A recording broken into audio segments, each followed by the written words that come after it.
This episode is balls. Dragon Balls, that is. Yes, welcome back to DBR on CBR, the Dragon Ball Rewatch podcast, where we've hit episode 10 of the original Dragon Ball. As usual, you can follow along on Crunchyroll or read along with Viz Media. And as usual, I'm joined by my two compatriots in Dragon Balling. Oh, yeah, I'm Sam. I'm Alyx. And I'm John. So let's get you up to speed with this episode. This is episode 10, The Dragon Balls Are Stolen. Japanese air date, April 30th, 1986. American, November 11th, 1995. Adapting one single chapter, which continues the trend of the manga chapters being a balls joke. It's called Who's Got My Balls? I think all manga should now continue this trend. I want a My Hero Academia arc where all the chapter titles are just gags, ball gags. So I'm trying to think about how to fit that into My Hero Academia right now. Give me like 10 minutes and I'll give you enough jokes. 6 episodes later, you'll just start shouting.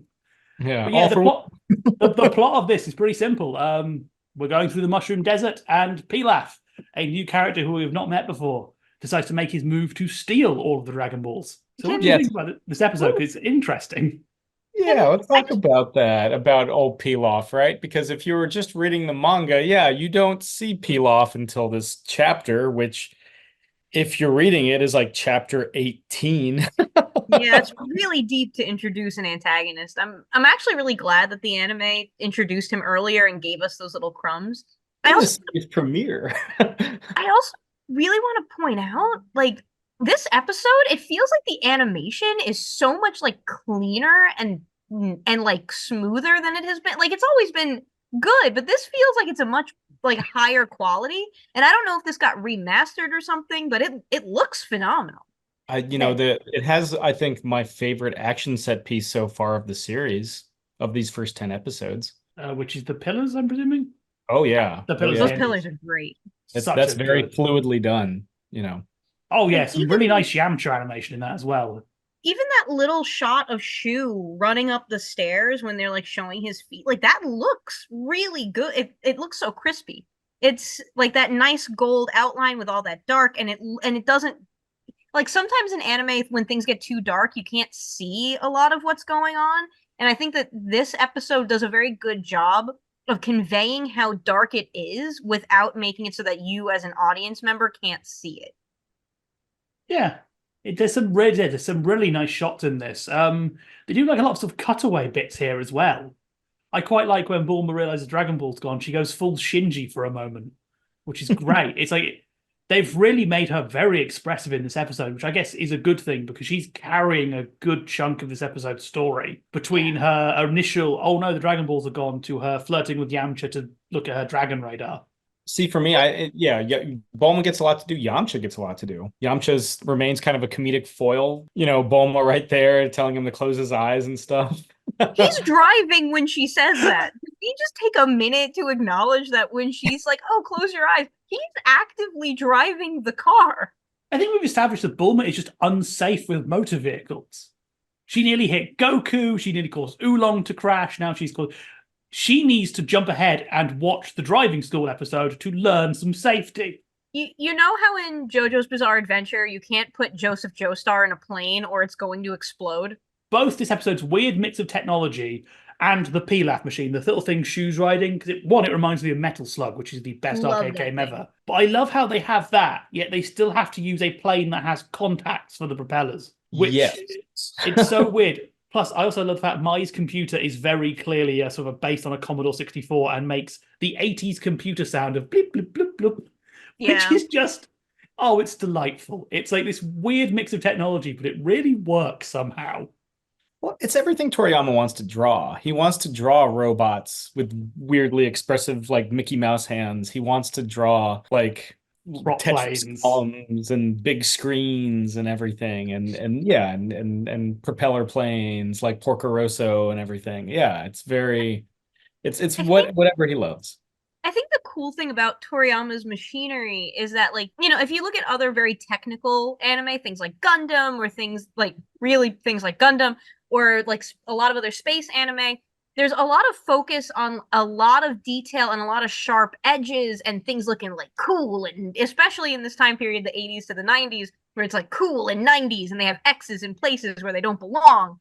But Toriyama's, even his robots are kind of adorable in certain ways because they kind of pot bellies in their shape. There's such roundness to it, and it still looks like a functioning machine that I think is very interesting. He's not going for this very hyper uh I don't hyper like testosterone era machinery. He's going for stuff that works and fits with his aesthetic, and I really like that. Yeah, I think I seconding that. I think what I like about all these machines is even you can always kind of tell what they do at a glance.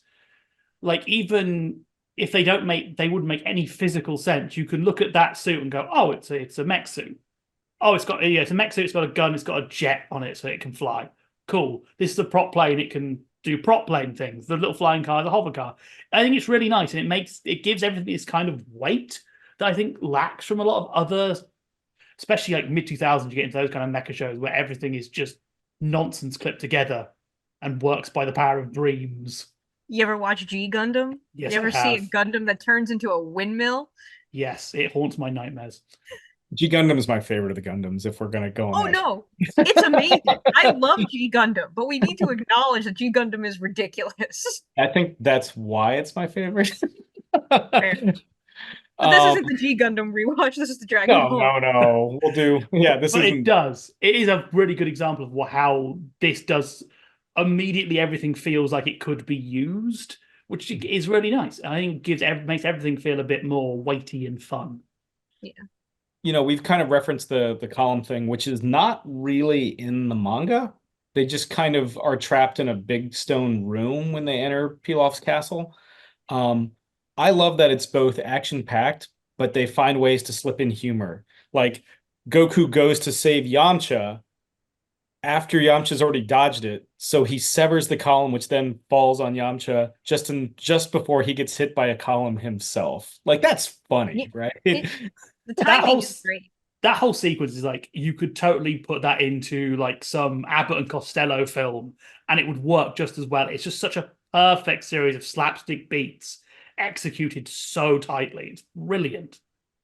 And what also makes it funny too is when we get towards the end of that sequence is great. I love that sequence. It's absolutely fantastic. I love towards the end of it when Bulma's like, "Oh, Yamcha, you saved me," and then it's just Yamcha screaming for a solid minute. Like I think I timed it, and it was like 20 to 30 seconds of Sabat just screaming his head off. Which he gets very good at. Well, I guess he's already gotten good at because he's already at this point voiced most of, if not all of Dragon Ball Z.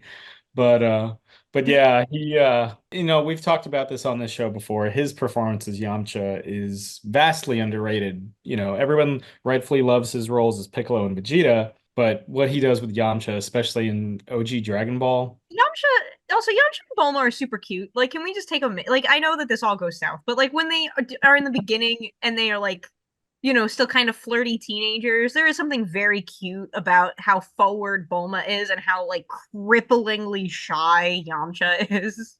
I think they do a good job of making them feel like teenagers as well. Like this is surprisingly realistic despite obviously the situation they're in. They do feel like young people who kind of haven't got it figured out yet, aren't too sure about the big emotions yet. It's surprisingly nuanced as a piece of writing of young people actually feeling like young people. Same way Goku actually feels like a kid quite a lot. It's really nice. Like Yamcha has that whole moment when Bulma tells him to close his eyes where he's like, "Oh my god, am I going to get kissed? Is this going to happen?" And then when he opens his eyes, he's both relieved and disappointed. And I think that's what John, what you're saying with that nuance. That's a really nuanced thing to get where it's like, "Oh, I wanted it, but I also am not ready for it." Yeah, what would happen if I get it? What is next? It's really nice. Also, just the idea of him, how he has that moment of crisis about giving them a ride, where you can kind of get the feeling that, oh, it's because we won't get the Dragon Balls if I don't. But there he plays it with this just hint of, you can tell he's kind of lying to himself a little bit. Yeah. The Dragon Balls are his convenient excuse to finally kind of connect with the group again. And I like that. It does. It feels like a realistically anxious teenager, just turned up a little bit. What do we think of, even though we've already seen them since like episode 1, what do we think of Pilaf, Shu, and Mai, in this episode? Because this really, like John intimated, this is canonically, or at least in terms of the source material, the first time we ever see them. Do you think it's consistent with how we've seen them so far? They feel a bit more competent in this episode. They've definitely jumped. Mai definitely feels cool. She's been a bit of a dweeb up to this point, but I think I partially think that's because I still, but sort of episode 1, 2, when you hear her voice actress is weirdly monotone for it. So I think it's not sure if it's the writing or just the voice actress has kind of settled on how she wants to play Mai going forward. But she definitely feels cooler here. Shu is a dweeb, and I appreciate that.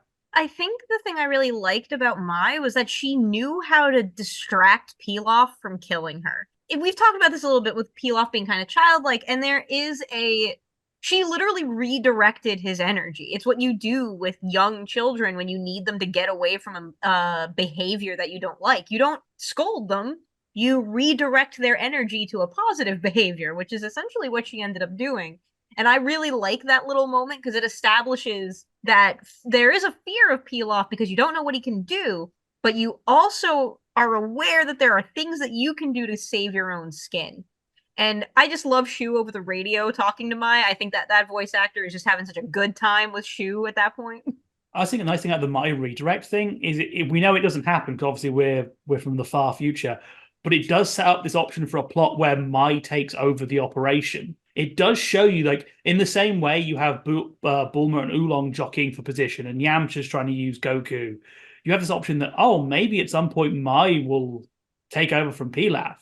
She could become the antagonist. She doesn't, but it's teased just enough that it keeps you going, oh, maybe when he gets all the Dragon Balls, this isn't going to be simple. This all could implode at any moment. I really like that. Also, that whole sequence of the redirect is a great example, I think, of the localization improving a joke. Because in Japan, she distracts him by talking about a nice girl she met at the supermarket, which one implies there's supermarkets near that castle. But in the obviously in the English dub, like, oh, I like it when you take charge, which I think is just a better joke and fits Pilaf more as a character. He doesn't seem to be the type of person who would be sort of distracted by random pretty women as much as he would be for, oh, you're totally a great leader. Yeah, he's the ultimate narcissist. I do like that in the manga, before we see the very first person of this gang, and we see is Mai, right? And so yeah, she is absolutely the coolest, the coolest one of this trio. She's also the only clear human because we never really know what Pilaf is. That'll be one of life's great mysteries. One of life's questions. Yeah. It's like, are you a garlic? Are you like a garlic senior? Like this is kind of something that anime has done for a long time and continues to do, where it has a setup where you have a heroine of like a female protagonist who is younger, a little bit more naive, often has a little bit of that selfish thing, and then you have a female antagonist who is presented as being more adult, who is inherently more threatening because of her age. Like, you see this in magical girl anime a lot. Like, the villains are always these older, very sexy women who are like femme fatales. And Mai isn't firmly a femme fatale, but she wears makeup. She's very noticeably pretty. There is a dichotomy being built between her and Bulma's existence just on the basis of Mai is older and also almost a little bit more demure than Bulma is as a result of that. Which, and I think, is kind of just in her design, she's wearing military fatigues. She's very clearly being set up as a soldier, meaning she has to be older because, she's clearly a member of an organization, where Bulma is her with her ragtag gang of a child and a pig. Yeah, we kind of get that with other kind of antagonistic female characters in Dragon Ball. Like, Ran Fan is very much a femme fatale when we start to get to the tournaments. I think there's a Red Ribbon Army soldier. I think it's maybe it's like General Magenta or something is a... Yeah.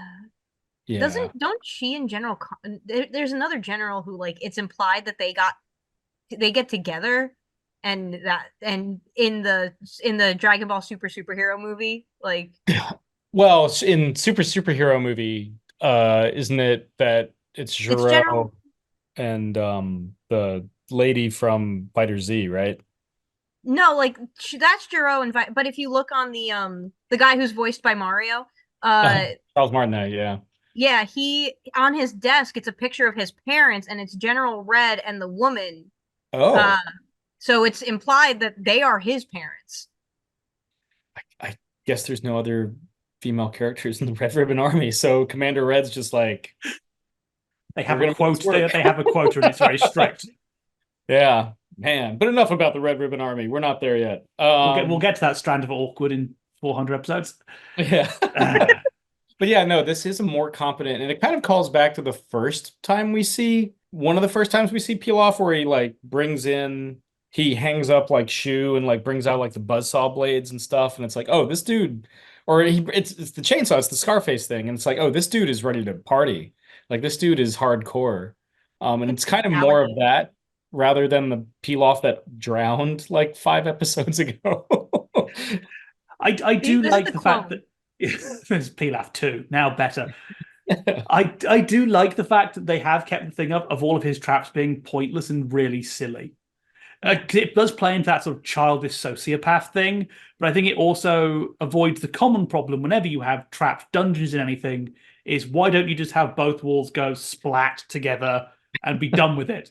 They do at least set up that, yeah, Pilaf is such a little psychopath.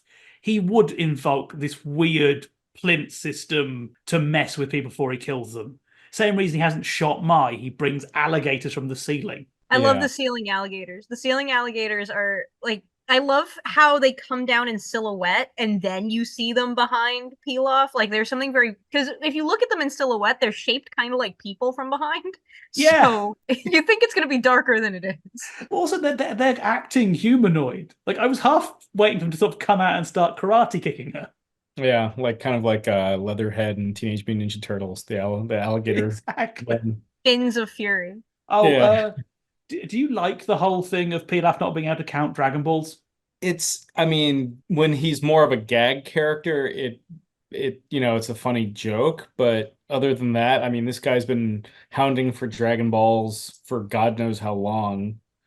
I think on some level you would think he would know that there's like 7 like in that and be able to count them properly. Yeah, you'd also hope that I quite like there's a big part of the episode is that they're all stolen apart from the one Goku has, which I do like. That's how we're going to extend this plot line by having Goku keep his. It would feel a bit weird if he'd given it over, because that is still his grandfather in his eyes. So that is a nice setup. I also do like the gag when they're using the Dragon Ball detector, and it turns out they've detected the one they've already got.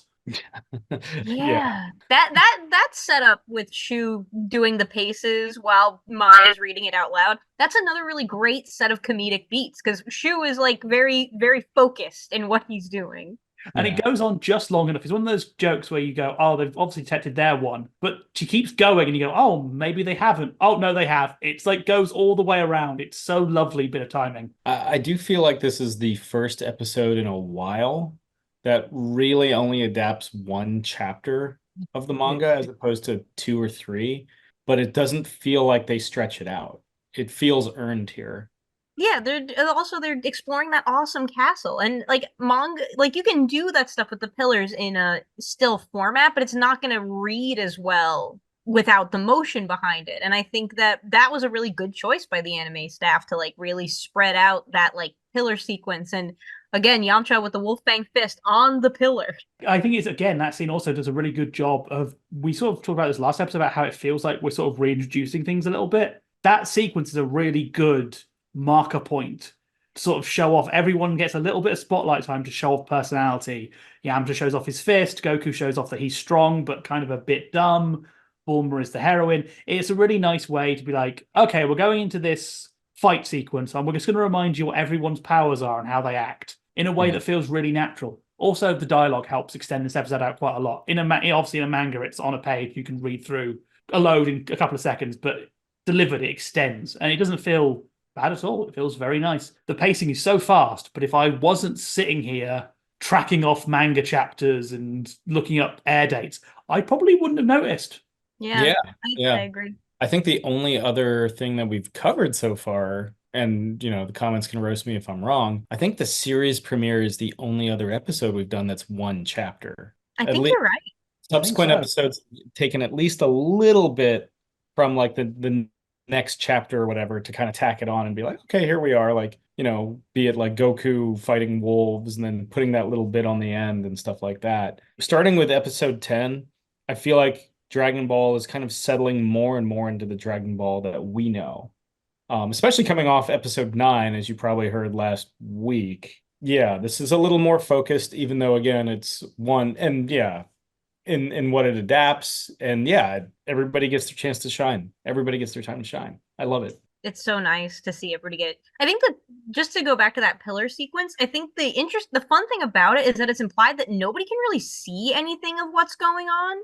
So they're just kind of all reacting as though they're effectively blind in that moment because of how dark it is. And I like how they can still feel competent in defending themselves without it feeling like they can see what's going on. There's a sloppiness to how they're fighting that kind of sells that idea. Like even with the Goku breaking the pillar sort of a bit late, it does really help sell this idea that they are on the back foot and they are at a disadvantage while not making them look totally weak.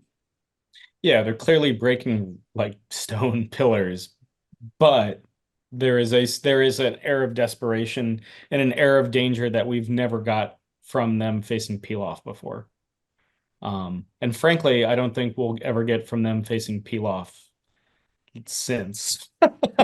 At least through the conclusion of this saga, of which there's only like 2 more episodes before we really rocket into the preparation for the first tournament. I do want to point out one line that Oolong has talking to Bulma, because it kind of stuck out to me a little bit because of how wrong it ended up being. But he says that Bulma wants to wish for a boyfriend so that she essentially has a punching bag instead of like a person. And that was a weirdly deep line for a Dragon Ball series, and I could not remember if that was a dubism or not. It feels like a dubism to me. I mean, I think a lot of it comes from Oolong just being jealous of yeah, I don't even the line doesn't even. It is a dubism, but it raises a really interesting question when you think about what if someone is like made by the Dragon Balls? Are they a person? Are they like real? Yeah. Because at this point in the story, the rules for the dragon haven't really been established yet. Like they just say you can wish for anything. They have not established it yet. So... I do like how they're having this bit with Oolong arguing with Bulma, because I do think they actually have Oolong raise some interesting points about why should you get the one wish for this? Why can't we have something we split? It's nice people are calling her on it, and it's also cool to see Bulma actually fight her corner. I mean, just having reread that section of the manga, it's Oolong annoyed that Bulma's going to wish for a boyfriend and then offering to be her boyfriend, and she's pissed because she's like, they've been through all that. So yeah, it is to answer your question, Alex, it is a dubism where he offers that biting insight on her relationship, psyche. Yeah, it's oddly cutting coming out of Oolong's corner. It's the kind of thing you would say to somebody over the phone while they were going through a messy breakup and you knew that they were the one who was doing it. You know what I mean? Like, it's the kind of thing you'd say because you needed to check a friend, knowing that they're acting out of pocket. But it raised so many questions in that moment. And John's right. What happens if the dragon just makes a person? I mean, technically, there are plant-based creatures in this world. Yeah, it does. Yeah, Dragon Balls don't function like a monkey's paw. They don't, draw it from. We know that if you wish for something not possible, the dragon will try and redo your wish to make it possible.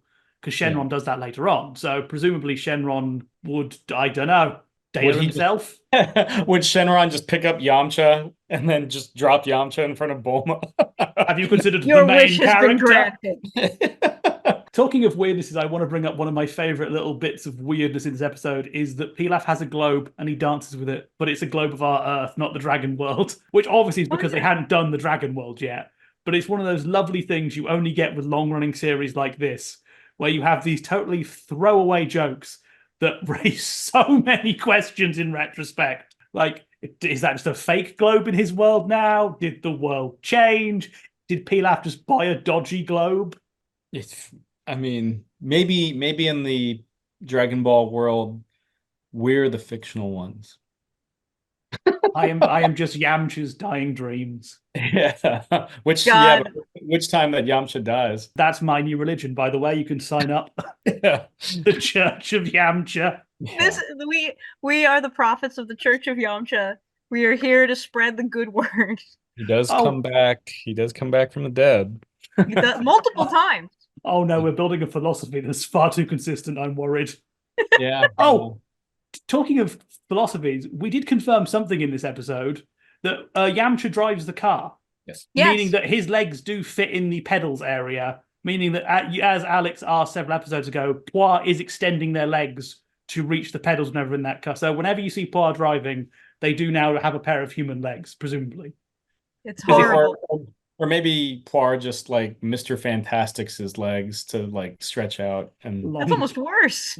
like I think I made the comparison to Weird Mario last time, Yes. and just Weird Poir, just lanky Poir. So that's now confirms what must be happening.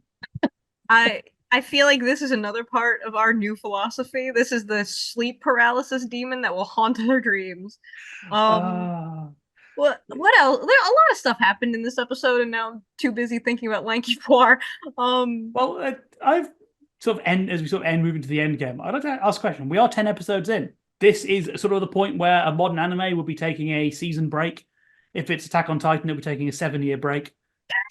Yeah. What do you think? What are your overall thoughts for the 10 episodes we've done? Because we've gone through what I would consider a good chunk. I forgot how decent a clip it moves. You know, I always kind of thought the Pilaf Saga was a little longer and slower and bloated, but revisiting it this time, it's like, oh, you know, I mean, there are certain episodes you could, you know, throw away, like Oolong's Super Creeper episode and you know, stuff like that. But I think I'm surprised for a franchise that gets a bad rap for filler. It's moving at a very decent pace right now. Yeah, I agree with that. Like Sam, it's a good point. Like Dragon Ball does catch a lot of flack for filler, and Dragon Ball Z specifically. But yeah, I forgot how fast all of this really moves. Like I remember last episode we were talking about Monster Carrot, and I remembered that like a formative memory in my brain. But I forgot how early in the series it is. I forgot that it's only episode 9. I forgot that all this stuff happens so fast. John, to your point, like in a modern anime, we probably wouldn't have met Yamcha at this point. Like Yamcha would have been like an end of the season add-on to the party, and then he would be like season 2. So it's kind of wild, and I think doing this rewatch is giving me a real appreciation again for the series. Like actually getting to relive these from a new lens really kind of makes you appreciate it all the more. Yeah, it's been my thing. I'm surprised. This could sound weird because it's a visual medium, but how watchable these episodes are. It's like, so whenever I take notes for these things, I've always ended up watching 4 or 5 in a row. I very rarely can just stick to doing the episode I'm writing for. And I've had people come in when I'm doing it and like sit down next to me and start watching. And every time we get to the end of the episode I'm working on, they'll be like, can we do another one? I really want to do another one. And we'll end up doing a couple of them because just the pace and how the plot just flows into each other, it's so easy to just sit back and enjoy the ride. Nowhere, I think what's really amazing on this for me has been how effortless this feels. I can sit back and with my notes be like, oh, it's doing all these really clever writing tricks to, again, how it sort of end of each episode leads into the next one and all this stuff. But if I wasn't sitting down looking for it, I don't think I would have noticed. It's clever, but it's not constantly being like, look at this clever thing I'm doing.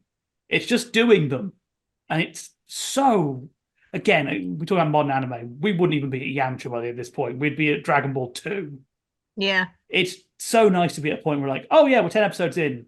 We pretty much nearly got all the Dragon Balls, those MacGuffins.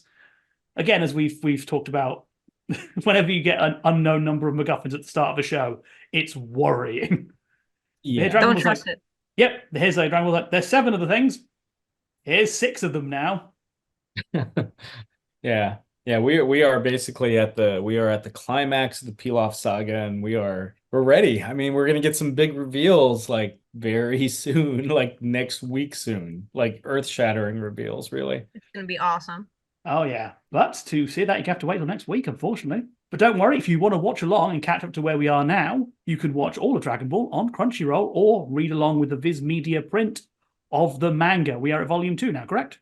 Yep, still in volume 2. Volume 2. Yeah, next week come back for the big, I think probably the biggest episode of An episode that I think sets so much emotion for future Dragon Ball. But until then, I've been John. I'm Sam. And I'm Alyx, and we'll see you next time for another exciting episode of Dragon Ball.